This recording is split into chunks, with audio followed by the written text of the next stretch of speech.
Sweden. Migrant gangs are blowing up cars and wrecking stores. This is how rival gangs are settling scores with one another. These are difficult times for Sweden. I can't put into words just how serious this situation is. Sweden has never faced anything like this before, and no other European country is experiencing something similar. Less than 10 years ago, Sweden had the lowest rate of gun-related crime in Europe. Countries like Belgium, France, and the UK were always considered the most crime-ridden in Europe, with cities like London and Marseille being the capitals of the criminal underworld. But today, Sweden has joined the top three, pushing the UK aside. Today, Sweden ranks third. In Stockholm, there are about 30 times more armed assaults than in London. The country is engulfed in a war between gangs, and the members are almost exclusively migrants. Sweden's social welfare system and liberal asylum policies have made it a magnet for migrants, with 2015 being a record year. Over 160,000 people arrived in the country. Among the migrants, nearly half are unemployed, and almost all live on welfare. They mainly reside in poor suburbs and are not fully integrated into Swedish society. These are the people criminal gangs recruit into their ranks. Sweden once made smart investments in its future. The country began significantly increasing its GDP by focusing on export-oriented industries. One of the first steps was building a strong industrial base. Industrial giants like Volvo and Scania began producing goods that were in high demand internationally. Sweden also invested heavily in innovation and technological development, with companies like Ericsson playing a major role, helping the country become one of the global leaders in telecommunications. Additionally, Sweden developed its agricultural and forestry industries, which allowed it to export products from these sectors. The export of pulp and timber helped Sweden solidify its economic standing. The average GDP per capita in Sweden is $60,000, making it one of the wealthiest countries in the world. The average life expectancy is 83 years, and the country has one of the best healthcare and education systems in the world. Sweden ranks first in many categories, but when it comes to migration and how well migrants integrate into society, Sweden shows very poor results. This country is often called one that takes care of its elderly, the sick, the unemployed, and crowds of refugees. This trend only began a few decades ago. Sweden became wealthy and prosperous long before it built its robust social welfare system. In the 1870s, Sweden's economy lagged behind other northern and western European countries, with an average GDP per capita half that of the UK. 3/4 of the population were engaged in agriculture, a grueling occupation in subarctic conditions. The country developed a strict work ethic, emphasizing hard work, personal responsibility, and family values. When industrialization began globally, Sweden became the fastest-growing economy in the world. Swedes were reliable, hardworking, and responsible. They remained neutral during both world wars and created a much more moderate version of a welfare state than what exists today. IKEA played an important role in Sweden's economic growth, becoming a symbol of Swedish entrepreneurship and innovation on a global scale.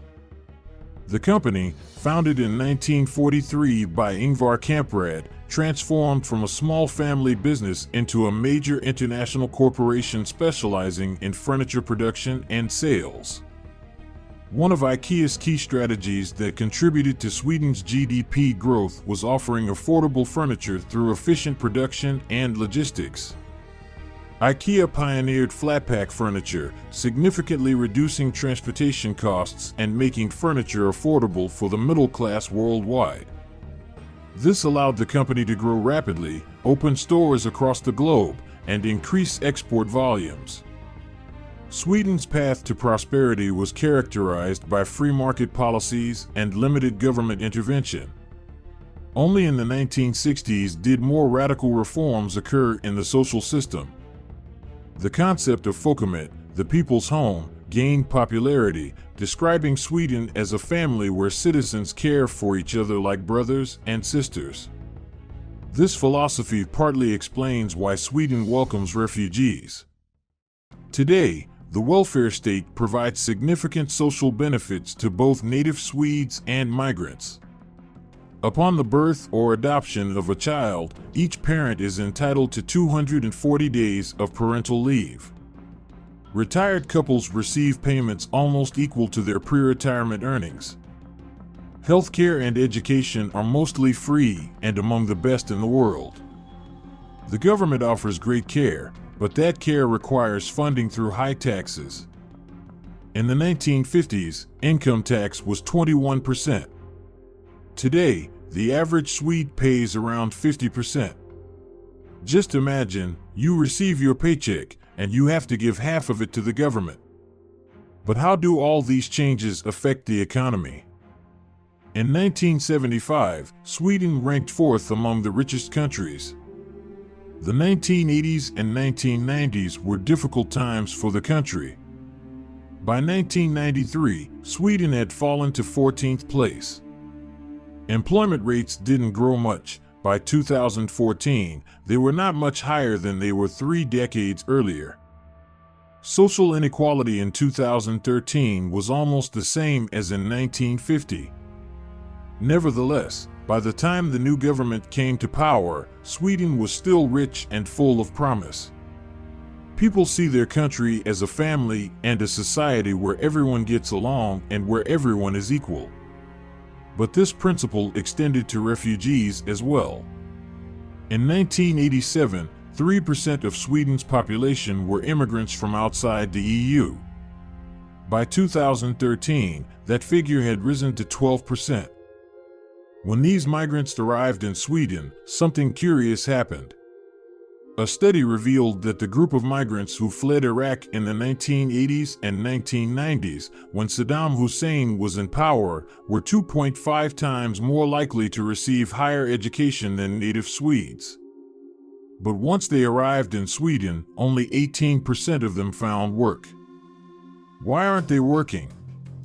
However, according to an IKEA report, around 20% of their store employees in Sweden are migrants. Studies show that the average productivity of migrants can be 15 to 25% lower than that of local workers, which ultimately impacts overall operational efficiency. IKEA spends about 2% of its annual budget on training new employees. The cost of training migrants can reach up to 180 million euros. The turnover rate among migrants at IKEA is about 30% per year, which is twice as high as that of local workers. The results were quick to follow. In 2022 alone, IKEA saw a 10% increase in customer complaints compared to the previous year. Sweden's strategy for handling immigrants involved distributing them across the country to reduce pressure on large cities. However, the authorities often ignored local economic conditions. Additionally, about 2/3 of jobs in Sweden are filled through personal connections. This is challenging for someone who doesn't speak the language or have useful connections. Despite this, the welfare state has always provided for the basic needs of these migrants. But in the 2000s, immigration policies shifted, with more migrants arriving due to humanitarian crises. In 2015, this process peaked, with Sweden accepting 160,000 refugees in just 1 year. Most of them came from Syria, Iraq, and Afghanistan, fleeing war in their home countries. By 2011, 20% of Sweden's population had foreign backgrounds. Many ended up in poor suburbs, struggled to integrate with society, and didn't feel like part of it. Many migrants lived in poverty and were entirely dependent on government aid. This became not only a burden for the country but also fertile ground for the rise of criminal activity. Recent outbreaks of violence have occurred between criminal groups led by second-generation immigrants. These gangs recruit teenagers from poor neighborhoods. While their main activity is drug trafficking, in recent years, they've infiltrated the government and even political parties, profiting from fraud and other illegal activities. It's hard to say for sure, but according to one study, criminal organizations generate approximately $500 million annually from these illegal activities. More than half of those in Sweden serving long prison sentences are first-generation immigrants, and 45% of Sweden's unemployed were born outside of Europe. This community has been a heavy burden on the country throughout the 2010s. The nationalist Swedish Democrats Party unsuccessfully called for immigration restrictions. It was a small political party, but partly due to the migration crisis, today it is one of the leading political forces in Sweden. Now for some interesting statistics. The COVID-19 pandemic had a significant impact on the global economy, and Sweden was no exception.